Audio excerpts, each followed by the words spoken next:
जिन्होंने आतंकवाद से मोहब्बत जिंदगी में कर ली थी और इसका लाभ हुआ कि पाकिस्तान की जनता में ये भावना चली गई, हिंदुस्तान हमारा दुश्मन नहीं। इसलिए सारी मैक्सिमम इंफॉर्मेशन पाकिस्तानी ही भेजते थे भारत सरकार को भी, सेना को भी और दुनिया को भी। और इसलिए वो सवाल उठाते थे, यहाँ ये नुकसान हुआ, यहाँ ये नुकसान हुआ, फोटो ये बोल रही है, फोटो ये बोल रही है, सब था। पाकिस्तान को और दुनिया को भारत ने इस हमले में से एक और बड़ा संदेश दिया।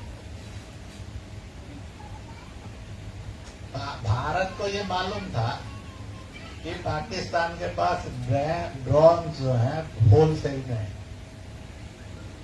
और पाकिस्तान ने उनके सैनिक ना मरे क्योंकि पाकिस्तान में अनरेस्ट था, इसलिए खाली ड्रोन आतिशबाजी की तरह फेंके 100, 200, 300, 400, 500। दूसरी बात यह है कि हमने सीज फायर किया नहीं, उनकी डिमांड थी वो चलकर आए। तीसरी बात उन्होंने कही कि हमने तो साफ बता दिया कि हमें पाकिस्तान से पहली बात करनी है और वो ये करनी है कि तुम पीओके खाली करो। अब हम पीओके लड़कर लें कि तुम खाली करते हो, बस इतना ही फैसला करते। इसलिए सीज फायर युद्ध बंदी नहीं है, युद्ध तो जारी रहे, परंतु पाकिस्तान के रहमो करम पर है कि वो क्या चाहता है। पर युद्ध बंद नहीं किया है, युद्ध जारी है। ऑपरेशन हाल्ट नहीं है, ऑपरेशन इट विल कंटिन्यू।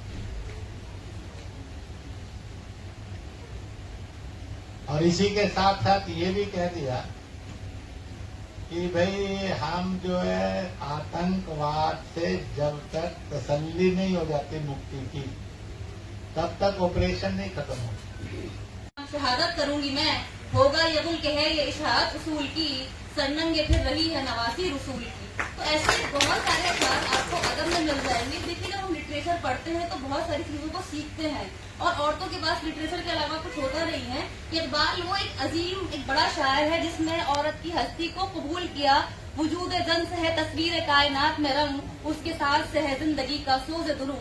आप देखिए, अगर औरत न हो तो आप और हम कोई और बैठ सकता है? औरत की सबसे खूबसूरत तकलीफ क्या होती है? उसकी औलाद। आप सब औरतों की औलादे हैं, हम सब औरतों की औलादे हैं। आप देखिए, अगर आप बेहतर हैं तो अपनी तकलीफ को, अपने आप को देखिए कि आपकी माँ ने आपको क्या बनाया है। तो ये बड़ा एहसान है। हमारे यहाँ औरतों को हमेशा एक तरह से कहा जाता है कि दबाया गया, लेकिन बहुत सारे आदमियों ने औरतों के